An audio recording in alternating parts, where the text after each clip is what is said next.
Easy বিজ্ঞান বই থেকে এই পর্বে আমরা ষষ্ঠ অধ্যায়ের প্রথম যে সৃজনশীল প্রশ্নটা দেওয়া আছে সেই সৃজনশীল প্রশ্নের সমাধান নিয়ে আলোচনা করব। আমরা যদি একটু প্রথম প্রশ্নটার দিকে খেয়াল করে দেখি, প্রথম প্রশ্নটা হচ্ছে নন সেলুলোজিক তন্তু কাকে বলা হয়। নন সেলুলোজিক তন্তু কাকে বলা হয়? তো অ্যান্সারটা আমরা কিভাবে লিখতে পারি? যেসব কৃত্রিম তন্তু সেলুলোজ থেকে তৈরি না করে অন্য পদার্থের মধ্যে রাসায়নিক বিক্রিয়া ঘটিয়ে তৈরি করা হয় তা হলো নন সেলুলোজিক। নামের মধ্যে খেয়াল করো, নন সেলুলোজিক। নন সেলুলোজিক মানে হচ্ছে সেলুলোজিক না, তার মানে এটা সেলুলোজিক থেকে উৎপাদন হয় না। তাহলে যেই সমস্ত কৃত্রিম তন্তু সেলুলোজ থেকে উৎপন্ন না হয়ে অন্য পদার্থের মধ্যে রাসায়নিক বিক্রিয়ায় ঘটিয়ে তৈরি করা হয় তাকে নন সেলুলোজিক তন্তু বলা হয়ে থাকে। খ নাম্বার প্রশ্নে বলা হলো লিলেনকে কেন প্রাকৃতিক তন্তু বলা হয়ে থাকে।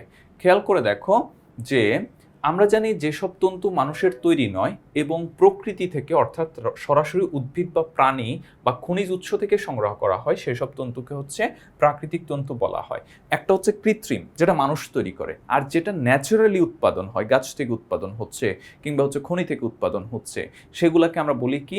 সেগুলোকে আমরা বলি হচ্ছে মানে প্রাকৃতিক।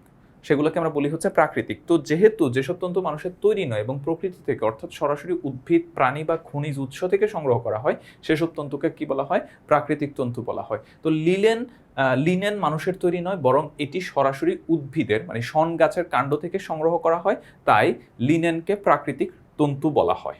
ওকে, গ নাম্বার প্রশ্নে যাওয়ার আগে আমরা একটা উদ্দীপকটা একটু পড়ে রাখি। উদ্দীপকে কি বলা হলো? আরজু জানুয়ারি মাসের এক সকালে স্কুলে যাচ্ছিল। শীত নিবারণের জন্য সে একটি সুতি শার্টের উপর আরেকটি সুতি শার্ট পরলো। মানে জানুয়ারি মাস তো হচ্ছে শীতকাল থাকে, আমাদের এখানে সবচেয়ে বেশি ঠান্ডা পড়ে থাকে। তো শীতের সকালে সে কি করলো? একটা সুতি শার্টের উপরে আরেকটা সুতি শার্ট পরলো। সে লক্ষ্য করলো তাতেও তার বেশ ঠান্ডা লাগছে, কিন্তু তার মনে হলো 3 মাস আগে সে যখন শুধু একটি শার্ট পরে স্কুলে যেত তখন এই ধরনের কোনো সমস্যা হতো না। খেয়াল করে দেখো, সে যখন হচ্ছে তোমার জানুয়ারি মাস অর্থাৎ শীতের সকালে সে বের হচ্ছে, সে একটা শার্টের উপরে আরেকটা শার্ট পরেছে, কিন্তু দুটো শার্টই সুতির, তখন সে ঠান্ডা অনুভব করছে। প্রশ্ন হচ্ছে আরজুর কোন ধরনের কাপড় পরা দরকার ছিল? আমরা বুঝতেই পারতেছি এই ক্ষেত্রে হচ্ছে আমাদের কি করা উচিত। আমাদের এমন মানে শীতকালে আমাদের ঠান্ডাটা লাগে কেন? ঠান্ডাটা লাগে হচ্ছে দুইটা কারণে। একটা হচ্ছে বাহিরের যে পরিবেশ, বাহিরের পরিবেশে যে ঠান্ডা বাতাস, সেই ঠান্ডা বাতাস যখন আমাদের শরীরে লাগে তখন আমরা ঠান্ডা অনুভব করি। সেই সাথে আমাদের শরীরের যে তাপমাত্রাটা আছে সেই তাপমাত্রাটা যদি তোমার হচ্ছে সেই তাপটা যদি বের হয়ে যায় তখন আমরা ঠান্ডা অনুভব করি। তাহলে আমাদেরকে ঠান্ডা থেকে নিবারণের জন্য এমন কাজ করতে হবে যাতে বাহিরের যেই বাতাসটা আছে সেটা সরাসরি আমাদের গায়ে না লাগে, আবার আমাদের শরীরের যে তাপটা আছে সেটা যাতে বাহিরে না যেতে পারে। তার মানে তাপ প্রতিরোধক বা তাপ নিরোধক, তাপ আসা যাওয়া করতে পারে না এমন টাইপ যদি কাপড় আমরা পরে থাকি তাহলে আমাদের ঠান্ডা অনুভূত হয় না। এই জন্য আমরা শীতকালে মূলত হচ্ছে মোটা কাপড় পরে থাকি, তারপরে উলের জাতীয় কাপড় পরে থাকি, মানে কম্বল দেখো না, উলের জাতীয়, কারণ এগুলো হচ্ছে তাপকে আসা যাওয়া করতে বাধা দেয়। তাহলে আমরা বুঝতেই পারলাম যে আরজুর কোন ধরনের কাপড় পরা দরকার ছিল? এমন কাপড় যেটা তাপকে চলাচল করতে বা বাতাস চলাচল করতে বাধা দেয়, সেটা হচ্ছে উলের কাপড় হতে পারে। তো আমরা চলো অ্যান্সারটা কিভাবে লিখতে পারি।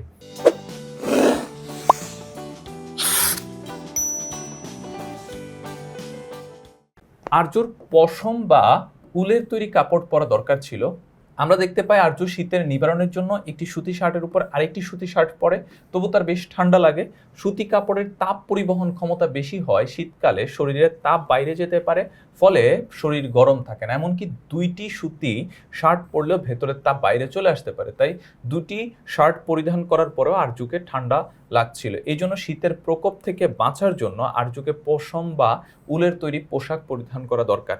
পশম বা উলের তৈরি কাপড় তন্তুর মাঝে ফাঁকা জায়গা থাকায় সেখানে বাতাসে আটকে থাকতে পারে। যেহেতু বাতাস তাপ কুপরিবাহী, তাই পশম বা উলের পোশাক তাপ কুপরিবাহী। পশম তাপ কুপরিবাহী হওয়ায় শীতের দিনে শরীর থেকে তাপ বেরিয়ে যেতে পারে না, ফলে শরীর গরম অনুভূত হয়। তাহলে সুতার ক্ষেত্রে কি হয়? সুতার ক্ষেত্রে হচ্ছে স্মুথলি তাপ আদান প্রদান করতে পারে, কিন্তু সে যদি পশম বা উলের কাপড় পরে তাহলে এর মাঝে যে ফাঁকা জায়গা আছে সেখানে বাতাস আটকে থাকতে পারে। বাতাস আটকে থাকার ফলে হচ্ছে বাতাসের মধ্য দিয়ে তাপ আসতে যেতে পারে না, যার ফলে তার কাছে কি হয়? শরীরের ভেতরে যে তাপটা আছে সেটা বাইরে আসতে পারে না, আবার বাহিরের যে শীতল বাতাসটা আছে বা শীতল তাপমাত্রাটা আছে সেটা ভেতরে যেতে পারে না, যার ফলে সে আরাম অনুভব করে বা গরম অনুভব করে। এই জন্য তার কি করা উচিত? পশম বা উলের তৈরি কাপড় পরিধান করা উচিত। ঘ নাম্বার প্রশ্নের ক্ষেত্রে খেয়াল করি, একই কাপড়ে দুই সময় দুই ধরনের অনুভূতি লাগার কারণ বিশ্লেষণ করো। খেয়াল করো, সে যেই সুতার কাপড়ের কথা বলা হয়েছে, সে এটা দুই সময় দুই রকম অনুভূতির কারণ প্রয়োজন হচ্ছে। কারণ 3 মাস আগে যখন গরম ছিল তখন হচ্ছে তার আসলে আলটিমেটলি ভেতরের তাপ বাহিরের তাপ আটকায় রাখার প্রয়োজন নাই। তখন এই যে কাপড়টা পরেছিল সেটা তার জন্য কমফোর্টেবল, সেটা খুব সুন্দর বাতাস বা তাপমাত্রা আদান প্রদান করতে পারে, যার ফলে হচ্ছে সে শরীরে আরাম অনুভব করতে পারে। কিন্তু শীতকালে কি হচ্ছে, এই প্রক্রিয়াটা চলতে থাকলে সে শরীরে ঠান্ডা অনুভূত হচ্ছে, যেটা আমরা গতে আলোচনা করেছি। সুতরাং এই কাপড়টা দুই সময় দুই রকম অনুভূতি তৈরি করবে, এটাই স্বাভাবিক। কারণ সে নর্মালি বাতাসকে বা বাহিরে ভেতরের তাপমাত্রাটাকে আদান প্রদান করতে সহযোগিতা করে। তো এইটা আমরা একটু ব্যাখ্যা আকারে লিখবো। ব্যাখ্যা আকারে আমরা কিভাবে লিখতে পারি? আমরা জানি আবহাওয়া তারতম্য প্রত্যেক ঋতুতেই সংগঠিত হয়। তাপমাত্রা বা উষ্ণতার দিক থেকে শীত ও গ্রীষ্মকাল সম্পূর্ণ বিপরীত। আমাদের দেশে জানুয়ারি হলো সবচেয়ে শীতলতম মাস এবং এপ্রিল হলো সবচেয়ে উষ্ণতম মাস। এই 2 মাসের মধ্যবর্তী সময়ে অর্থাৎ সেপ্টেম্বর ও অক্টোবর মাসে সুতি কাপড়ের পোশাক ব্যবহার বেশি উপযোগী। কারণ তুলার আঁশ থেকে সুতি সুতা তৈরি হয়। সুতি সুতার তল মসৃণ হওয়ায় বাইরের বাতাস কাপড়ের মধ্যে সহজে প্রবেশ করতে পারে, তাই আমরা আরাম অনুভূত হয়। অন্যদিকে জানুয়ারি মাসে সুতি পোশাক পরে শীত নিবারণ সম্ভব নয়, কারণ সুতি কাপড়ের মধ্য দিয়ে শরীরের তাপ সহজে বাইরে যেতে পারে। তবে পশম বা উলের তৈরি পোশাক পরলে গরম অনুভূত হয়। আবার এই ধরনের কাপড়ের মধ্য দিয়ে বাইরের বাতাস ভেতরে প্রবেশ করতে পারে না বলে বাইরের ঠান্ডা বাতাসের গায়ে লাগতে পারে না। অর্থাৎ আর্য গরম ও শীতকালে উপযোগী পোশাক পরিধান না করে উভয় সময় একই পোশাক পরার কারণে দুই ধরনের অনুভূতির কারণ হয়। তাহলে আমরা বিষয়গুলো কিন্তু গতে আলোচনা করেছি, সেই সাথে তোমাদেরকে বেসিক ভাবেও আমি ডিসকাশন করেছি। গরমের দিনে আমাদের এমন পোশাক পরিধান করতে হবে যেটা তাপ আটকে রাখে না, যেটা খুব সহজে কি করতে পারে, বাতাসকে এবং তাপকে আদান প্রদান করতে পারে, যার ফলে তখন আমি শরীরে ঠান্ডা অনুভব করবো এবং আরাম লাগবে। অন্যদিকে শীতকালে আমাদের এমন কাপড় পরিধান করা উচিত যেটা হচ্ছে তাপ আসতে দিতে বাধা দিবে, বাহিরের তাপ ভেতরে আসতে অথবা ভেতরের তাপ বাহিরে যেতে বাধা প্রদান করবে, এরকম কাপড় আমাদের শীতকালে পরা উচিত। সে যেহেতু দুইটা সময় দুইটা কাপড় পরিধান না করে একই কাপড় অনুভব করেছে, যার ফলে একটা সময় সে কাপড়ের বৈশিষ্ট্যের কারণে আরাম অনুভব করলেও অন্য সময় একই বৈশিষ্ট্যের কারণে সে কি করবে, ঠান্ডা অনুভব করবে, যেটা তার জন্য কষ্টদায়ক হবে। তাই দুই সময় দুইটা পোশাক পরিধান করলে তার এই কষ্টটা হতো না। আর একই কাপড় একই রকম বৈশিষ্ট্য পরিবহন করে বলে বা বৈশিষ্ট্য দেয় বলে হচ্ছে সে গরমকালে অনুভূত হলেও শীতকালে সেটা কি হয়, ঠান্ডা অনুভূত হয়। তো এই ছিল আমাদের এই পর্বে আলোচনা। পরবর্তী পর্বে আমরা অন্য সৃজনশীল প্রশ্ন নিয়ে আলোচনা করব। তোমাদেরকে অসংখ্য ধন্যবাদ, এবং যারা ইজি সায়েন্স বই সংগ্রহ করনি তারা খুব দ্রুত সংগ্রহ করে ফেলবে।